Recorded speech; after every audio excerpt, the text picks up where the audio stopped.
Public platform से उन पे भी काम करने का डॉक्टर साहब का अनुभव बहुत ज्यादा है। डॉक्टर साहब, इस कार्यशाला के बारे में आपको 2-4 बातें बता दें। ये 1 हफ्ते की कार्यशाला हम लोगों ने बच्चों की कराई है। इसमें एमकॉम फाइनल ईयर के बच्चे हैं और बीकॉम फाइनल ईयर के बच्चे हैं।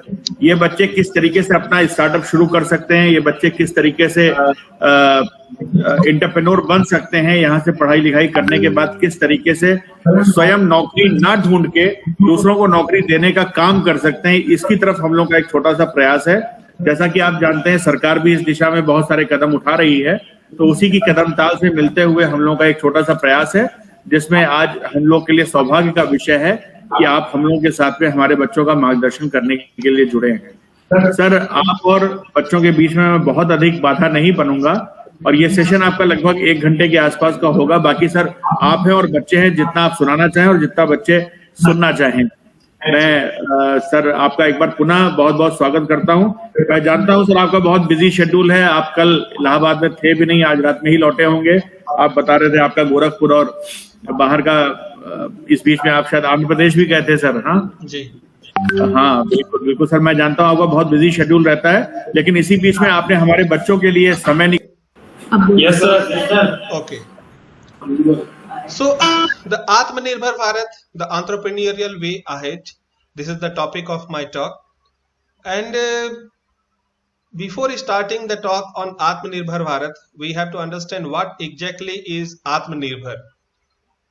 So there is a difference between the self-reliant and Atmanirbhar, but for the sake of understanding, we will consider that okay, Atmanirbhar means self-reliant, a country which is not dependent on any other nation for its all requirement, that is considered as Atmanirbhar, self-reliant.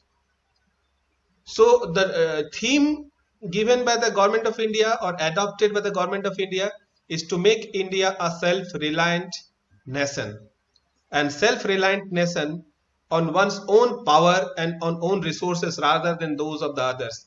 Yani ki we have to be dependent on our own power, our own energies, our own strength, and whatever the resources we have. Okay, right now we are dependent heavily on the resources that we are importing from the other countries. So when actually we are talking about making India an Atmanirbhar country, it means that we have to be dependent on our own resources. Whatever the resources we have to optimize it. Optimize means उसका जो समुचित उपयोग, जितना maximum उपयोग कर सकते हैं वो करना है हमें. Okay. But the question is, was India an Atmanirbhar nation in the past? हम लोग बात कर रहे हैं कि भारत को आत्मनिर्भर भारत बनाना है, बट भविष्य में भूत में क्या था, भूतकाल में क्या था? क्या भारत कभी भी आत्मनिर्भर देश था? इस बात पर हमें कुछ चर्चा करनी होगी, और इसका जवाब अगर हमें ढूंढना है तो हमें फिर इतिहास में जाना होगा कि इतिहास में क्या था. अलेक्जेंडर भारत में आया था 326 बीसी. 326 बीसी मतलब आज से करीब 2300 साल पहले अलेक्जेंडर, जिसको अलेक्जेंडर द ग्रेट भी कहा जाता है, इतिहासकारों ने लिखा है. तो अलेक्जेंडर ने 326 बीसी में वो भारत आया था. और अलेक्जेंडर और पोरस की लड़ाई आपको काफी आप लोगों ने पढ़ी होगी, सुनी होगी, चर्चाएं होगी कि अलेक्जेंडर और पोरस के बीच में काफी घमासान युद्ध हुआ था, और उसके बाद वहीं से अलेक्जेंडर वापस चला गया, सिंधु नदी क्रॉस नहीं किया, भारत एक्चुअली असली भारत में आया नहीं. और उसके बाद से ये पहला रिकॉर्डेड इन्वेजन है. उसके पहले भी थे, लेकिन ये मतलब अगर हमें देखा जाए कि यूरोपियंस का पहला इन्वेजन अगर है तो 326 बीसी में पहला इन्वेजन, पहला आक्रमण हुआ था भारत पे, और उसके बाद से लगातार आक्रमण होते रहे हैं. पहली एक आपको लोगों को मैं फूड फॉर थॉट दे रहा हूं, क्वेश्चन है सोचने के लिए कि क्या कोई भी व्यक्ति ऐसी जगह जाना चाहेगा, कोई भी देश, कोई भी एक आक्रमणकारी किसी ऐसी जगह जाएगा जहां पर कुछ ना हो उसको पाने के लिए? कोई भी एक डेजर्टेड प्लेस, कोई जंगल में लूटपाट करने नहीं जाता है. लूटपाट करने के लिए या बसने के लिए हर कोई वहीं जाता है जहां पर उसके लिए अपार संभावनाएं होती है, जहां पर समृद्धि होती है, जहां पर प्रॉस्पेरिटी होती है. और 326 बीसी से लेकर के और till 17th and 18th century there have been invasion. India had been facing invasions, and it itself is a testimony of the fact that India was a prosperous country. Prosperity में कोई कमी नहीं थी, क्योंकि कोई भी जो है, जैसे मैंने कहा कि कोई भी डिजर्टेड प्लेस को इन्वेड नहीं करना चाहता है, कोई भी ऐसी जगह नहीं जाएगा जहां पर कुछ ना हो, हर कोई वहीं जाना चाहता है जहां पर समृद्धि हो। जैसे वर्तमान में अगर हम आपसे पूछें कि आप कहाँ जाना चाहेंगे, हर किसी का होगा the great American dream to go and reside in America. हर कोई अमेरिका में बसना चाहता है। क्यों? क्योंकि अमेरिका में समृद्धि है। हर कोई ब्रिटेन, जर्मनी, फ्रांस में जाना चाहेगा, वहां जाके बसना चाहता है किसी भी तरह से, क्योंकि वहां पर समृद्धि है। उसी तरह से still 17th century and 18th century भारत में इतने सारे लोग आए, इतने सारे आक्रमण हुए, चाहे ये यूरोपियंस हो, यूरोपियंस में से फ्रांसीसी थे, ब्रिटिश थे, पुर्तगीज थे, फिर डच थे, चाहे इधर मिडिल ईस्ट से सारे जो मतलब अफगानिस्तान से लेकर के उज्बेकिस्तान और मिडिल ईस्ट के सारे आक्रमणकारी थे, हर किसी को आना भारत ही था। सो ये अपने आप में एक बहुत बड़ा प्रमाण है कि भारत उस वक्त जो है बहुत ही समृद्ध राष्ट्र था। फाइन, अब समृद्ध राष्ट्र था ये तो साबित हो गया। कैसे? उसके बाद जैसे कि हमने कहा कि 326 बीसी से हुआ, उसके बाद मुगल इन्वेजन, पहला मुगल बाबर जो है पानीपत की लड़ाई 1526 में हुई, तो पहला मुगल इन्वेजन 1526 में हुआ। मुगल का मैं इसलिए यहाँ पर जिक्र कर रहा हूँ क्योंकि हमारे जो ट्रेडिशनल इतिहासकार हैं उन्होंने मतलब पूरे इतिहास को प्री मुगल और पोस्ट मुगल में बांट के रखा है। तो मुगल इन्वेजन 1526 में हुआ। 1526 में पहली बार बाबर और इब्राहिम लोदी के बीच में पानीपत की लड़ाई हुई, और उसके बाद से मुगल भारत में आए। मुगल भारत में आए, इसके पहले भी भारत में जो फॉरेन विदेशी आक्रमणकारी थे वो आ चुके। अलाउद्दीन खिलजी उसके पहले आ चुका था, इब्राहिम लोदी उसके पहले था, और भी बहुत सारे थे। मोहम्मद गोरी, मोहम्मद गजनवी उसके पहले भारत में आ चुके थे। भारत में उन्होंने अपना साम्राज्य स्थापित कर लिया था। लेकिन मुगल आए, और उसके बाद जब मुगल 1526 में आए भारत में, उस वक्त व्हाट वेस्ट वाज डूइंग, पश्चिम उस समय क्या कर रहा था? 1526 में तो मुगल भारत में आए, ये तो क्लियर है। 1526 में भारत में आए, उसके पहले भारत में अलाउद्दीन खिलजी, उसके पहले 13th सेंचुरी में था, उसके पहले 11th and 12th सेंचुरी में मोहम्मद गजनवी और मोहम्मद गोरी ने अपने भारत में आक्रमण करके इसको अपनी सत्ता स्थापित कर चुके थे। लेकिन 15वीं सदी और 16वीं सदी तक जो भारत में मुगलों का अपना शासन स्थापित हो गया, उस वक्त पश्चिम क्या कर रहा था? ठीक है, पश्चिम में उसी समय 1592 एडी 1592 में पुर्तगाल से एक नाविक चला, और इसका नाम था कोलंबस, क्रिस्टोफर कोलंबस जिसे हम कहते हैं। और उसके लिए क्या था कि उसे भारत जाना है, उसको भारत के लिए सी रूट ढूंढना था, सागर समुद्री रास्ता ढूंढने के लिए निकला। लेकिन वो भारत नहीं आया, वो चला गया वेस्ट इंडीज। यूरोप से वो चला, और यूरोप से पूरब आने की बजाय और पश्चिम चला गया, और वो अमेरिका के पास जो कैरिबियन आइलैंड्स हैं वहां पर चला गया, और उसने वहां पर उसको लगा कि वही भारत है, और उस जगह को उसने इंडिया समझा, और वहां के जो निवासी थे उनको उसने रेड इंडियंस कहना शुरू किया। उसके 6 साल बाद 1498 ईस्वी में वास्को डा गामा पुर्तगाल से ही वो भी चला, और उसको पता था कि कुछ 6 साल पहले कोलंबस जो है एक निकल चुका था पुर्तगाल से, और उसने जो रास्ता लिया था तब तक पता हो गया था कि हाँ ये भारत नहीं है, अगर इस रास्ते से पश्चिम की तरफ जाओगे तो भारत नहीं मिलेगा। तो उसने उल्टा रास्ता लिया, पूरब की तरफ अपनी नाव घुमाई, और वो आ गया भारत। इसीलिए यूरोप से पूरब की तरफ आए तो वो ईस्ट इंडिया हो गया, और यूरोप से पश्चिम की तरफ गए तो वो वेस्ट इंडिया हो गया। और इस वजह से जो वो कैरेबियन आइलैंड जहां पर कोलंबस पहुंचा था उसको वेस्ट इंडीज आइलैंड्स कहा गया, वेस्ट इंडियन आइलैंड्स। और इस तरह से जो वेस्ट इंडीज की जो क्रिकेट टीम है, वेस्ट इंडीज को ये कंट्री नहीं है, ये बहुत सारे देशों का समूह है, बहुत सारे द्वीपों का समूह है। और वेस्ट इंडीज की क्रिकेट टीम जो है आप लोग अभी वर्तमान में देखते हैं, एक्चुअली इसकी हिस्ट्री जो है कोलंबस वहां पर पहुंचा था, उस वजह से उसका नाम वेस्ट इंडीज था। ओके, तो यूरोप के जो देश थे उनको भी भारत ही आना था। भारत में ऑलरेडी पहले से ही मुगल साम्राज्य आ चुके थे, स्थापित हो चुका था, लेकिन उसके बावजूद भी जो पश्चिम के जो देश हैं उनको भी भारत में आना था। भारत में उस समय उनका जो उद्देश्य था साम्राज्य स्थापित करने, अपनी सत्ता स्थापित करना नहीं था। उनका उस समय का जो उद्देश्य था यहां पर आकर के अपनी ट्रेड और कॉमर्स को बढ़ावा देना है, ये उनका उद्देश्य था। ओके। और अगर देखिए भारत में क्या हो रहा था, जब पश्चिम में जब भारत को लेकर के इतनी सारी उथल पुथल चल रही थी 1492 और 1498 में हमने देखा, उसके बाद से धीरे धीरे पश्चिम से यानी यूरोप से भारत का जो ट्रेड लगातार बढ़ते रहा। 1498 में आया और जैसे मैंने कहा कि ये 1526 यानी कि उसके करीब 28 साल के बाद मुगल आए, यानी उसके पहले इब्राहिम लोदी भारत में था, उसके पहले अलाउद्दीन खिलजी अपना शासन स्थापित कर चुका था।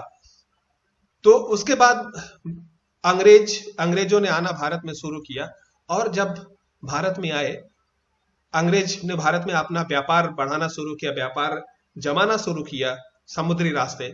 उस वक्त भारत क्या कर रहा था, भारत की स्थिति कैसी थी?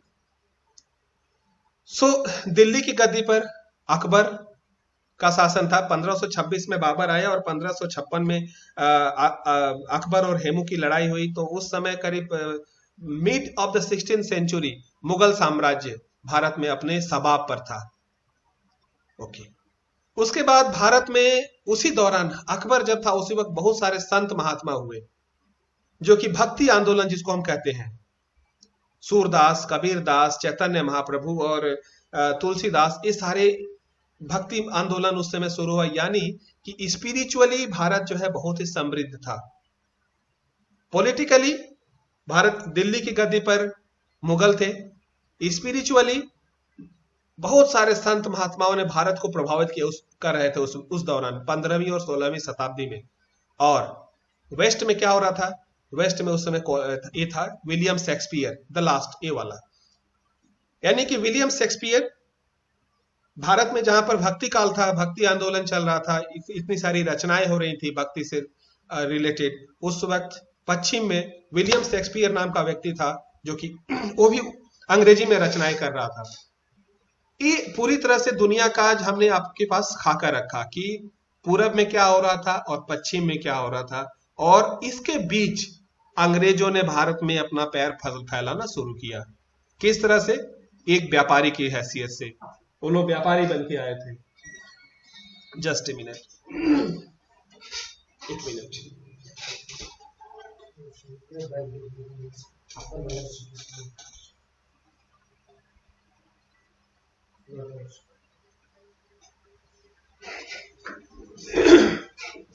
तो एक व्यापारी की हैसियत से वो लोग आए थे।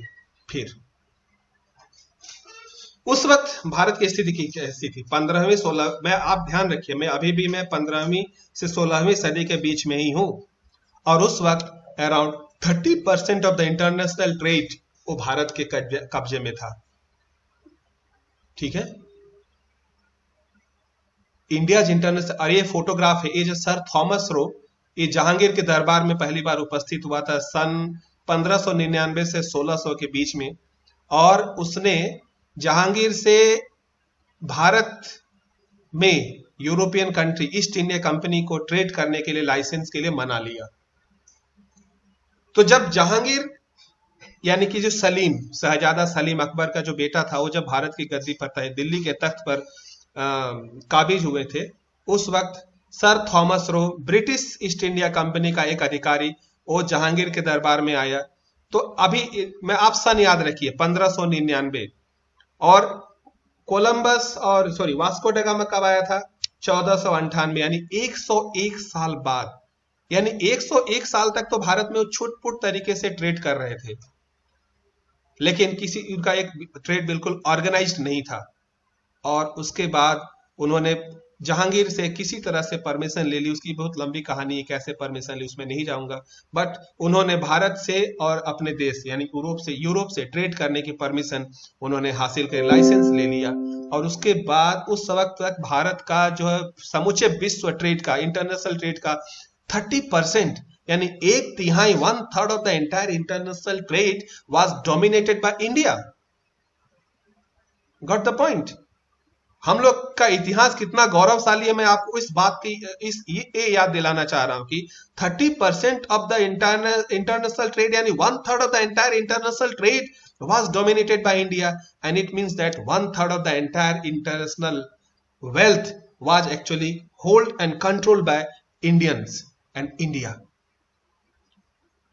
So उसने जब सर थॉमस रो ने ट्रेड किया तो जो हिंदुस्तान के राजा थे, और ऐसा नहीं कि खाली जहांगीर ही थे मुगल, क्योंकि दिल्ली में तो जहांगीर थे, लेकिन जो बाकी जो साउथ इंडियन स्टेट्स हैं, यानी कि विजयनगर एम्पायर था और उधर राजपूताना था, फिर आसाम में आहोम्स थे, तो अलग अलग राजा थे। और उसके बाद जब ट्रेड होना शुरू हुआ तो भाई उन्होंने भारत से क्या खरीदते थे? भारत से सारे सामान, जो रॉ मटेरियल्स खरीदते थे, मसाले खरीदते थे, हैंडीक्राफ्ट आइटम खरीदते थे, स्टोन्स वगैरह, वो लोग फिनिश प्रोडक्ट खरीदते थे। और उन्होंने बोला कि आप हमसे कुछ खरीदो, भारत के राजा को। और भारत के राजा ने कहा आप हमें क्या बेचोगे? हमारे पास फूड ग्रेन भी सफिशियंट है, सब कुछ तो हमारे पास है, आप हमें क्या दोगे? हमें कुछ नहीं चाहिए। तो जो अंग्रेज ऑफिसर था ईस्ट इंडिया कंपनी का, उसने कहा भाई कुछ तो आपको खरीदना पड़ेगा। तो भारत के राजा ने कहा कि भाई मैंने बर्फ नहीं देखी है, सुना है यूरोप में बहुत बर्फ पड़ती है, तो मैं बर्फ खरीदना चाहता हूं।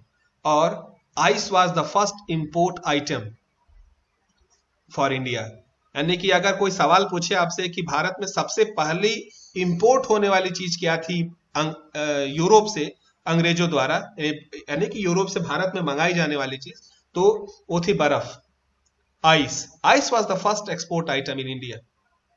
ओके, एक और चीज, every village was an independent economic unit.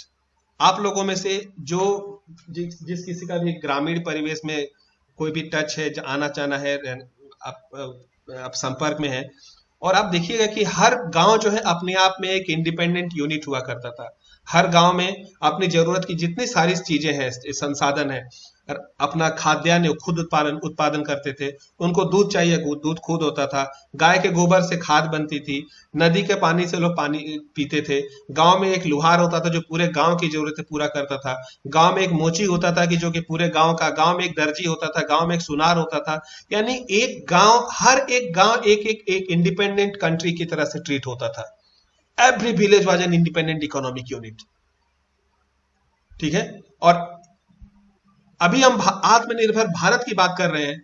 मैं बात कर रहा हूं कि 15th and 16th सेंचुरी तक, still 17th century, every village was an आत्मनिर्भर इंडिया, आत्मनिर्भर विलेज।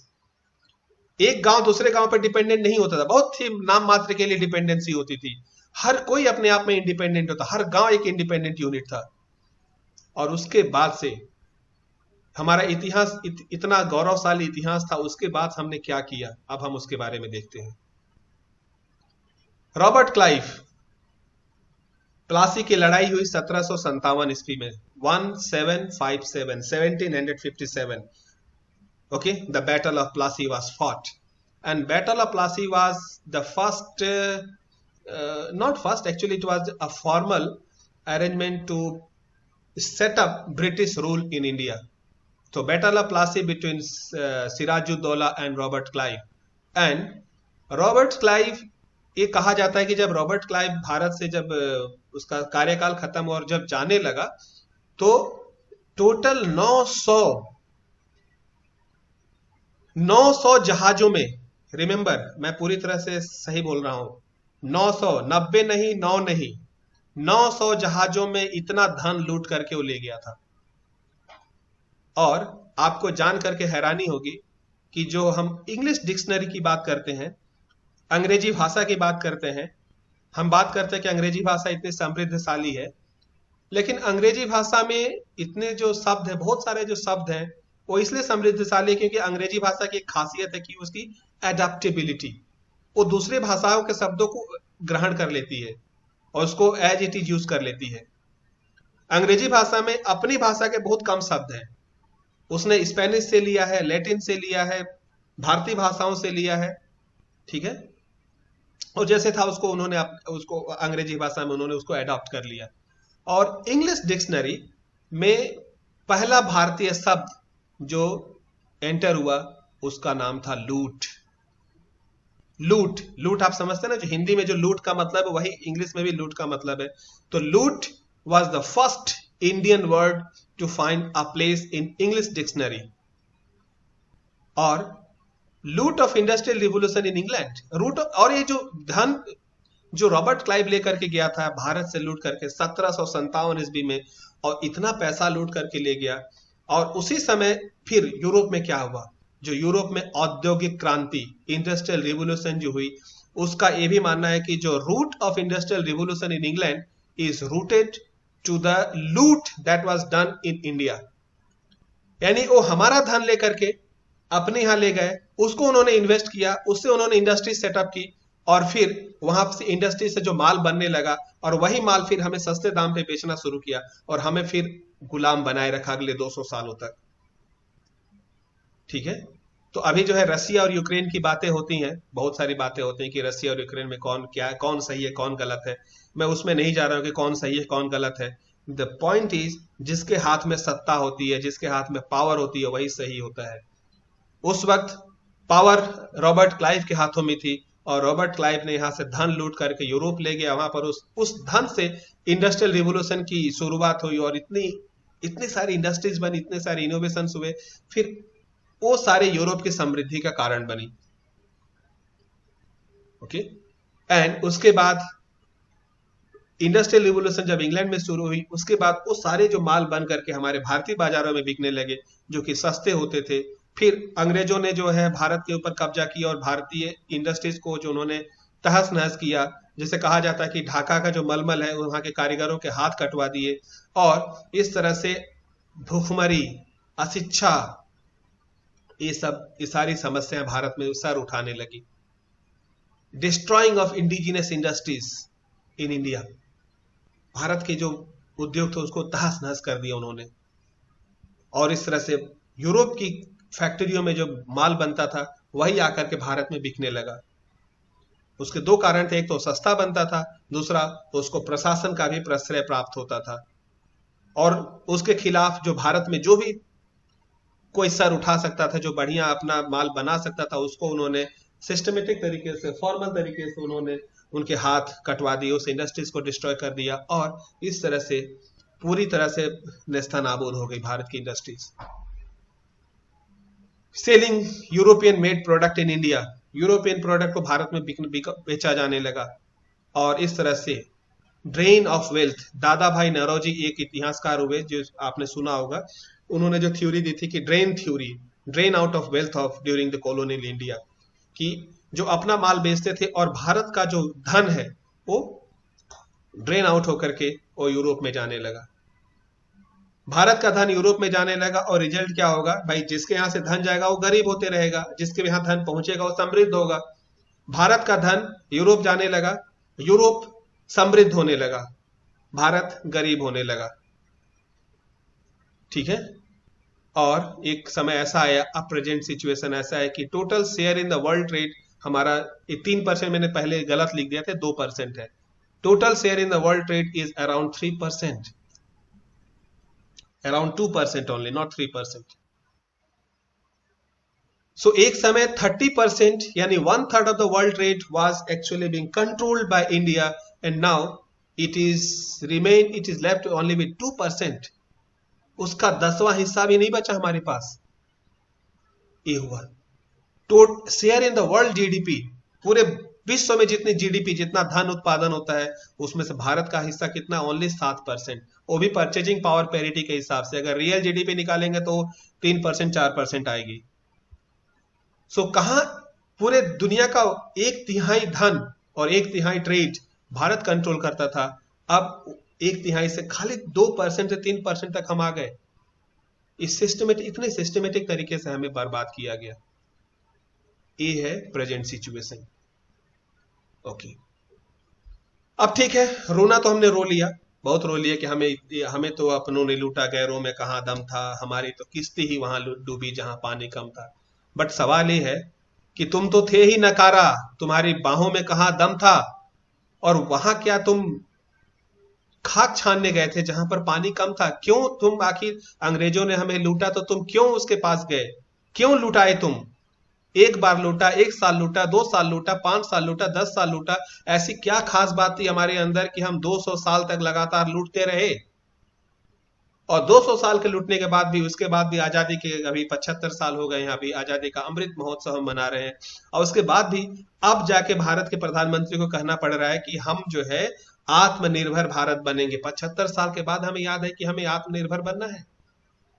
70 साल के बाद हमें याद है कि हमें हर आदमी का जो बेसिक नेसेसिटी होती है कि टॉयलेट टॉयलेट देना, हर घर में टॉयलेट बनाना है, हर घर को एक ऑल वेदर घर आपको देना है, रूफ देनी है, पक्का घर देना है। एनीवे, सो देर आए दुरुस्त आए, जैसे भी आए, अब जो है रोड एहेड क्या है। सो अगर हमें अब भारत को इससे आगे ले जाना है तो हमारे पास क्या क्या चीजें हैं? पहली चीज है फैक्टर्स ऑफ प्रोडक्शन।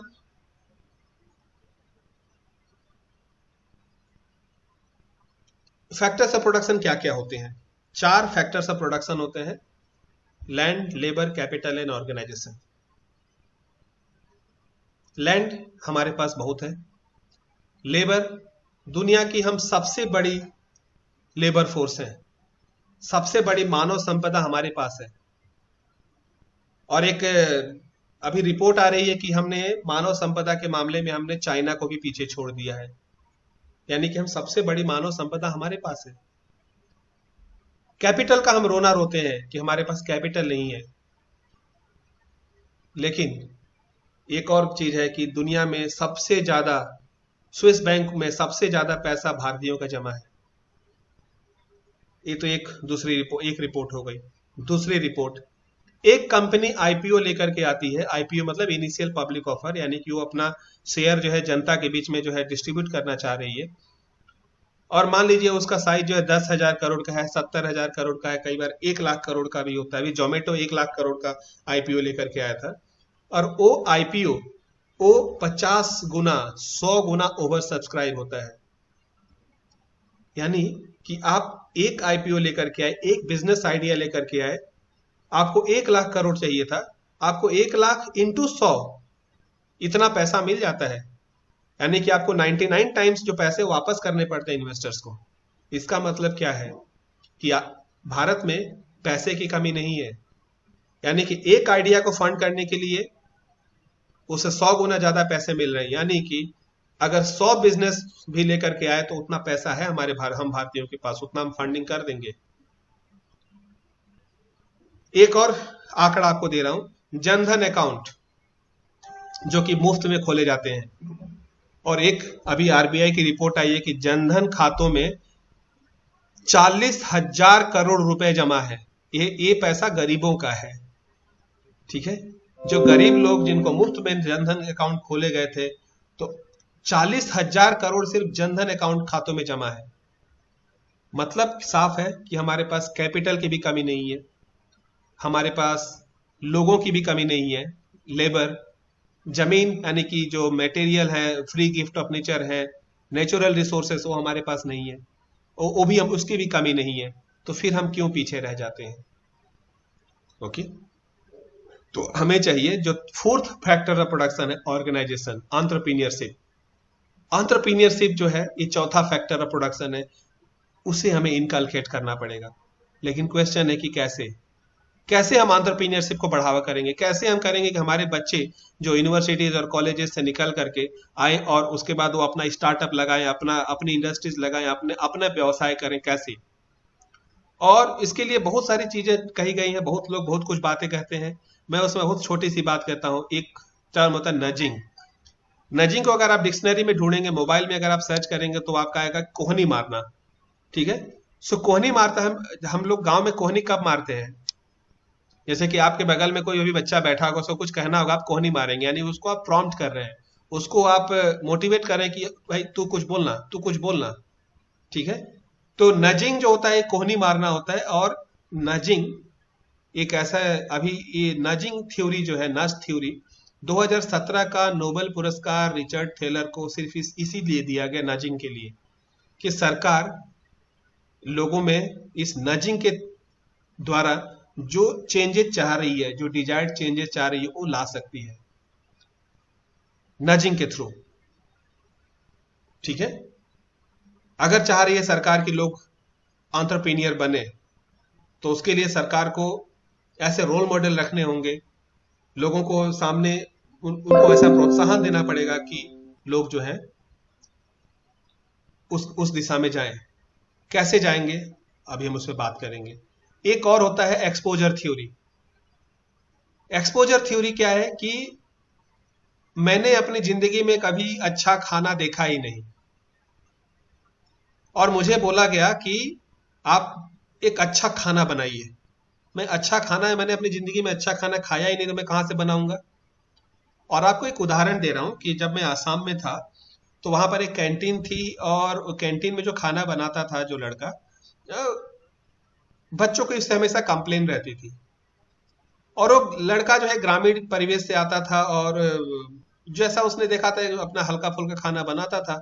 और जो हमारे एमबीए के जो बच्चे थे, एमबीए डिपार्टमेंट के, हमेशा उनसे वो शिकायत रहती थी कि वो बढ़िया खाना नहीं बनाता है।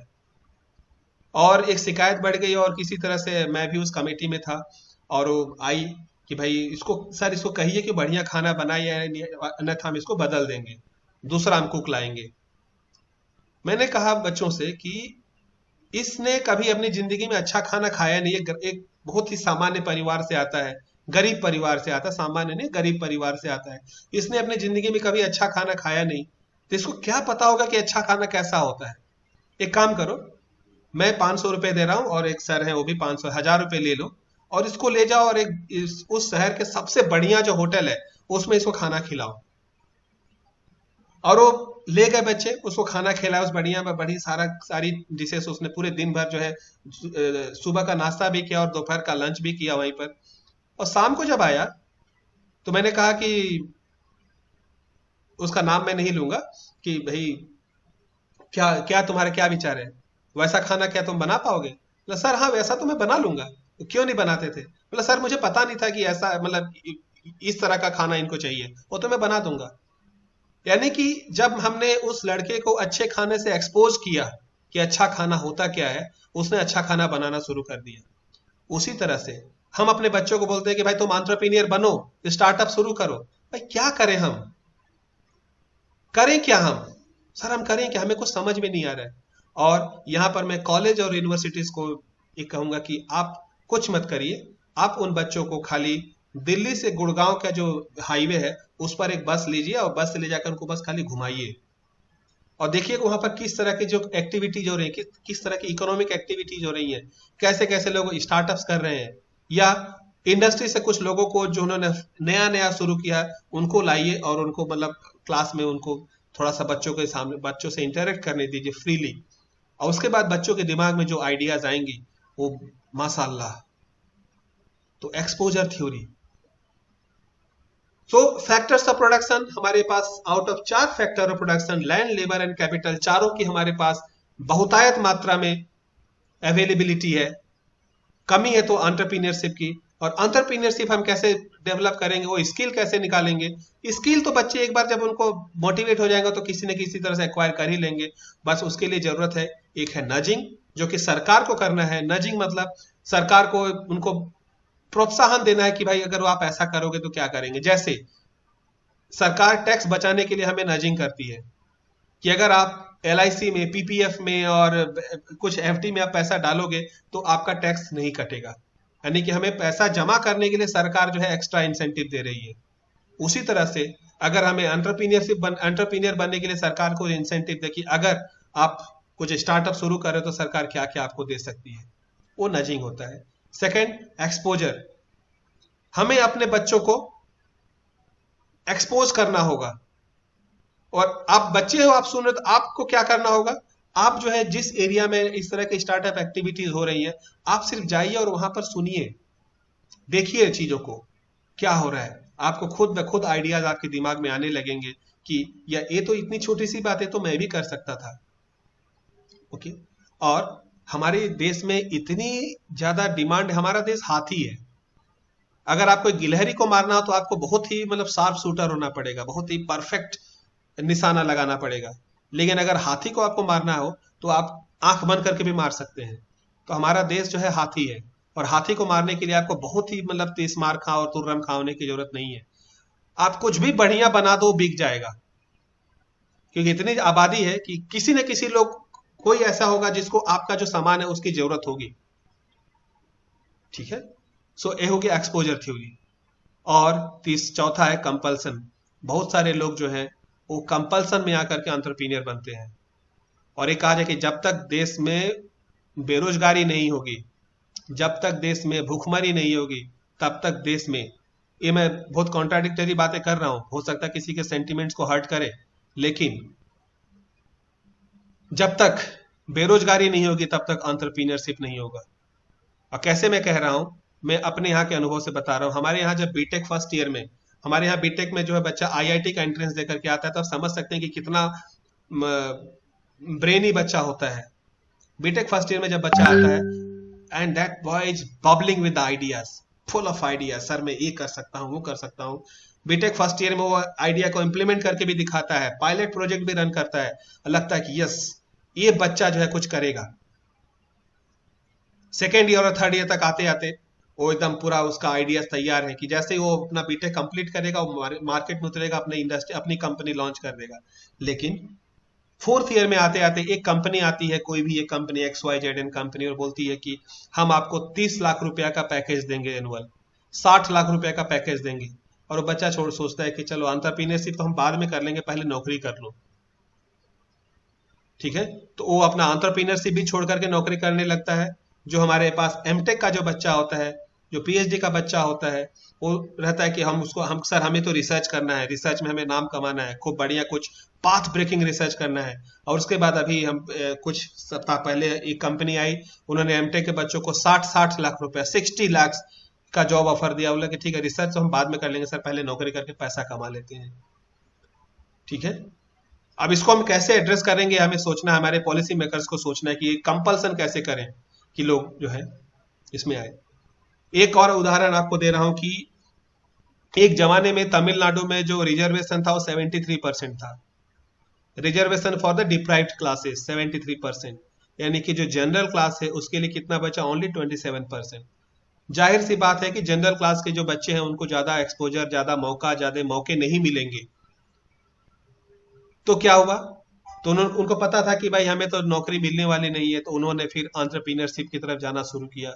और आज आप देखेंगे कि भारत की जो आईटी इंडस्ट्री है उसमें प्रीडोमिनेंटली तमिलियंस का हिस्सा है, तमिलियंस वहां पर है। एक्सपोजर थ्योरी जो है, इसको आप उदाहरण में जो मारवाड़ी और गुजराती को ले सकते हैं कि जो गुजराती बच्चा है, मारवाड़ी बच्चा है, बचपन से ही वो सारी इंडस्ट्री, जो सारे जो व्यापार है उससे वो एक्सपोज हो रहा है, और उसको पता है कि बड़ा होकर के मुझे व्यापारी करना है, मुझे नौकरी में नहीं जाना है, क्योंकि उसके पास वो ऑलरेडी उस सारी चीजों से एक्सपोज्ड है।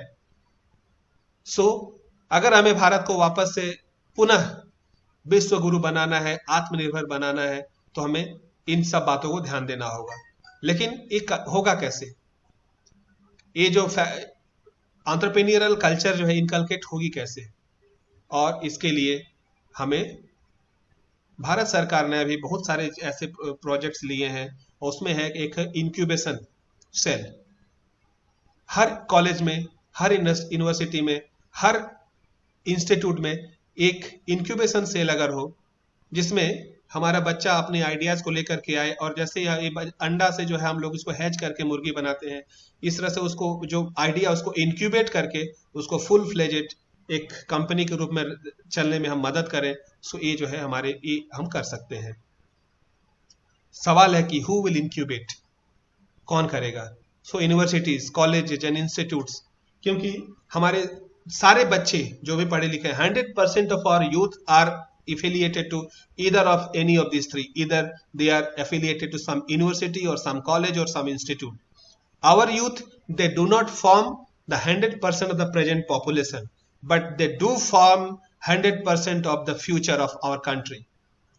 So all the youths are, majority of the youth, I would say, are either affiliated to university and college and institute, and they do have a trust in all these institutes, and they have a level of comfort also with their university.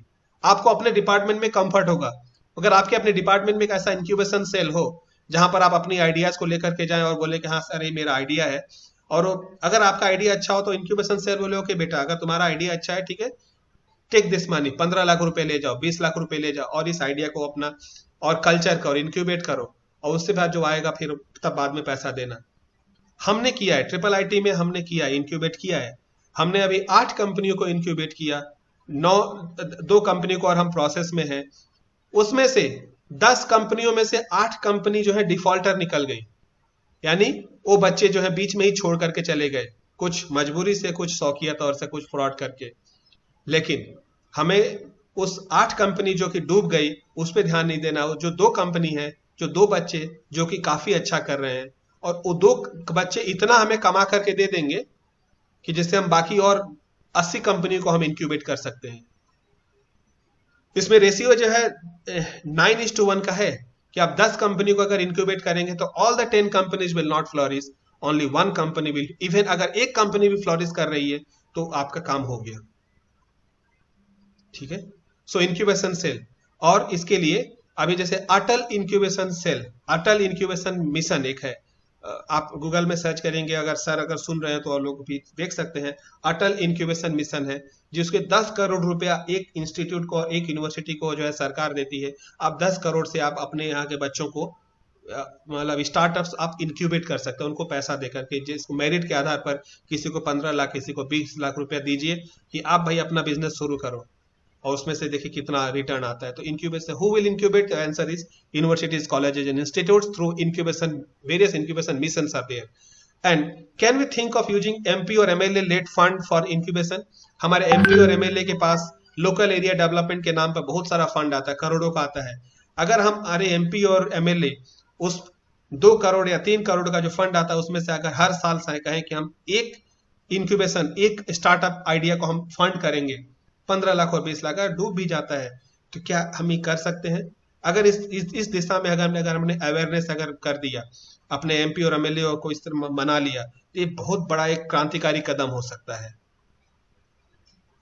So how to make this incubation effective and efficient? अभी मैंने कहा कि हमारा जो incubation है कि 10 में से 9 डूब जाते हैं, कुछ फ्रॉड भी होते हैं।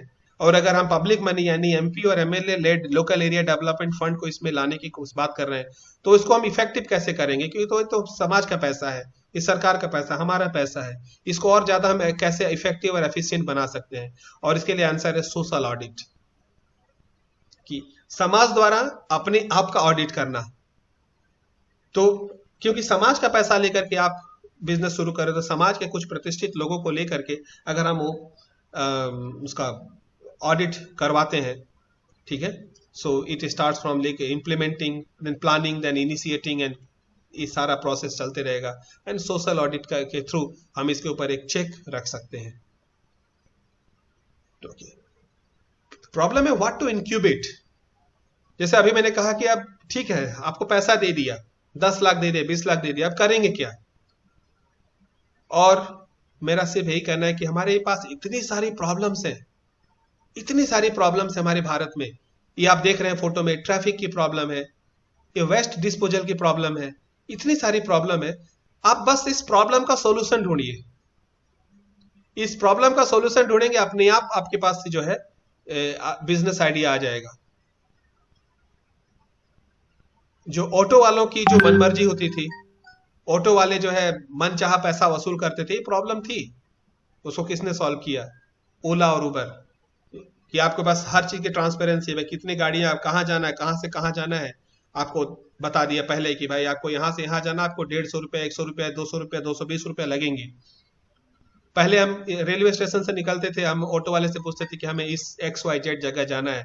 ऑटो वाला जो है समय के हिसाब से, रात है या दिन है या दोपहर है, डिपेंड करता है, 500 रुपया लगेगा, देना है तो दो, नहीं तो मत जाओ। अब उसकी वो मनमानी नहीं है, ये प्रॉब्लम थी। ट्रैफिक की प्रॉब्लम है, अब इस ट्रैफिक की प्रॉब्लम को आप कैसे सॉल्व करेंगे?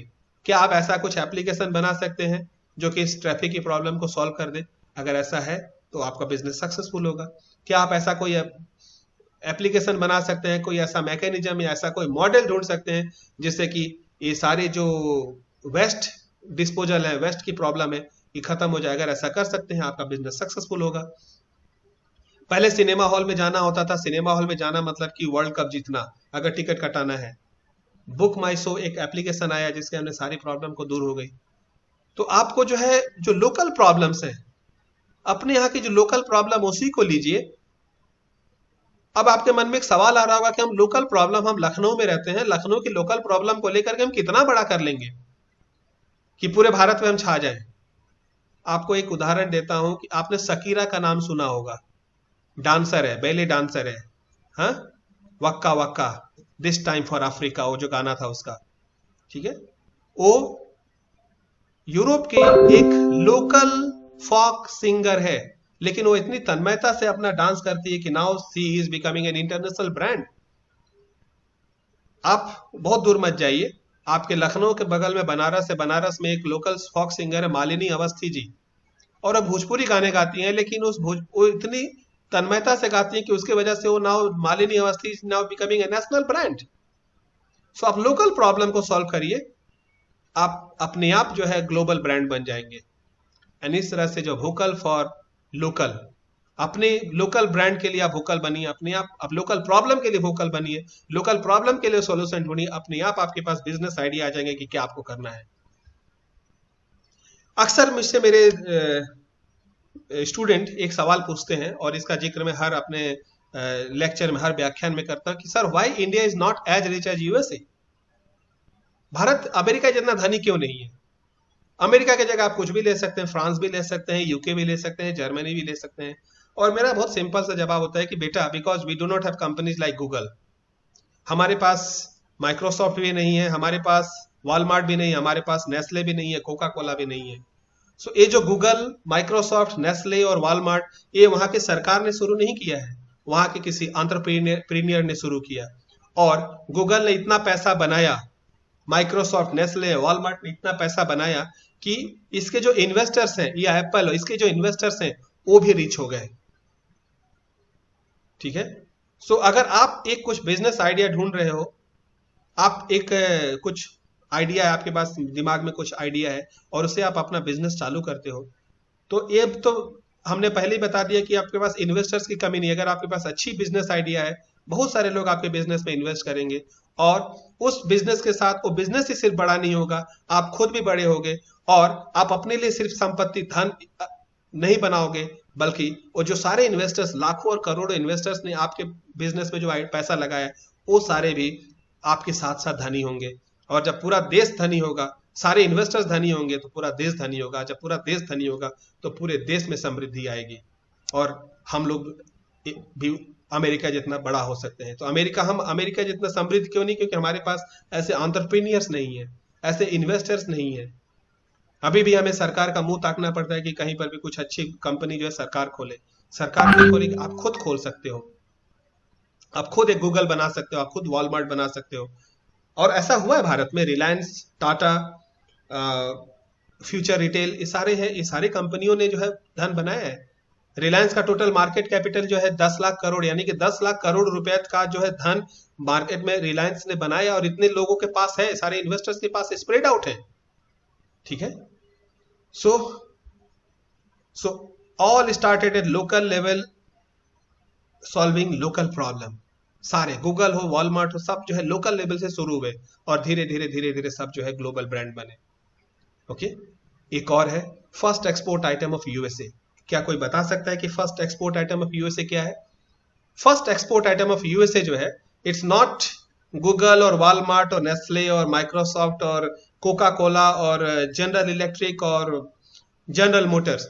The first export item of USA is Hollywood.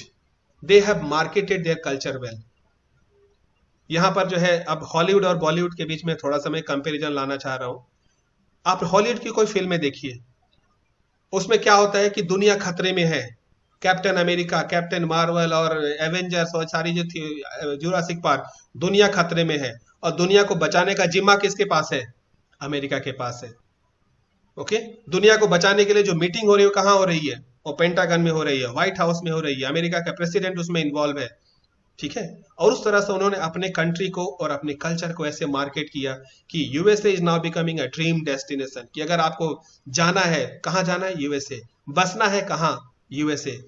खाना है तो क्या, यूएस फूड। कपड़ा पहनना तो कैसा, यूएस ब्रांड्स पहनने हैं। क्यों? क्योंकि हॉलीवुड की फिल्मों में जो उसके हीरो ने पहन रखा है, जो हीरोइन ने जो कपड़ा पहनना है वही हमें भी पहनना है, जो जूता उसने पहना अभी वही पहनना है, जो उसकी लाइफस्टाइल है हमें भी वही जीना है। So through Hollywood, they have marketed their culture, and now once they have marketed their culture, now it is very easy for them to export their other physical products, be it Coca-Cola or Pepsi or cars or shoes or anything. It is now easy for them. On the contrary, what Bollywood is doing, अगर किसी बाहर वाले को ला करके आप अपने यहाँ बैठा करके उसको मिर्जापुर सीरीज दिखाइए, वेब सीरीज, और उस बोले क्या समझे, बोले कि यूपी में यही होता है कि खाली लोग गाली करते, माँ बहन की गाली देते हैं और मारकाट होती है, और जो ससुर होता है अपनी बहू को एक्सप्लॉइट करता है, यही सब होता है यूपी में। हमारे यहाँ का जो सुपर हीरो होता है वो भी लड़की के पीछे पागल होता है, उसका आधी फिल्म जो है खाली उसको लड़की पटाने में चला जाता है, ठीक है। वो दुनिया की प्रॉब्लम और भारत की प्रॉब्लम क्या सॉल्व करेगा। सो हॉलीवुड जिस तरह से उन्होंने अमेरिका को प्रमोट किया, ठीक है, और उसके बाद से अमेरिका जो है एक पहले soft power and then hard power बन करके आई। Now the question is, can we market our culture? हम क्या अपनी कल्चर मार्केट कर सकते हैं? और एक चीज है कि we can market our culture through Bollywood, provided उस बॉलीवुड में हमें जो चेंजेस चाहिए वो हम लाना पड़ेगा, ठीक है। और can India be a soft power? India cannot be a hard power, but India can be a soft power through marketing of our culture. And how to do it? Now we have to decide. We have to find out the ways how to market our culture. ठीक है? So India can be a soft power. ऐसे भी हमारे पास इतनी spiritual power है, इतनी spirituality है कि जो पश्चिम के लोग हमारे पास वही ढूंढने आते हैं, लेकिन हम उसको भी मार्केट नहीं कर पा रहे हैं। तो कुछ तो हमारे अंदर कुछ प्रॉब्लम होगी, उसे हमें आइडेंटिफाई करना है और उसको करना है, और उसके थ्रू हम जो है कर सकते हैं अपना जो विकास है, अपना जो अपने सारे सामान है, अपनी प्रोडक्ट है, अपनी इंडस्ट्रीज है, उसको भी हम प्रमोट कर सकते हैं through soft power. Only all thing is that we need to identify our strength. Hanuman ji जो थे उनको एक श्राप था कि उनको अपनी पावर जो है याद नहीं रहेगी। वो श्राप जो है हम सब भारतीयों को लगा हुआ है कि हमें अपनी पावर, अपनी स्ट्रेंथ के बारे में पता नहीं है, और कोई ना कोई जामवंत हमें चाहिए जो आए, and some Jamvant will be reminding us of our power and strength, and once we are reminded of our power and strength, then we can climb the ocean also from this bank to another bank. इतनी power हमारे पास है। Only thing is that we need to identify our strength, and how we will identify our strength? We need some Jamvant, we need some nudging की जो बात मैंने की थी कि कोई कोहनी मार के हमें बता के यार तू तो कर सकता है, you can do it. So all thing is that we need to identify our strength, and once we are able to identify our strength, then definitely nobody can stop us, and we can definitely put pride and dignity to the brand made in India. Thank you, my dear friends. Thanks for your patient listening. And if you have any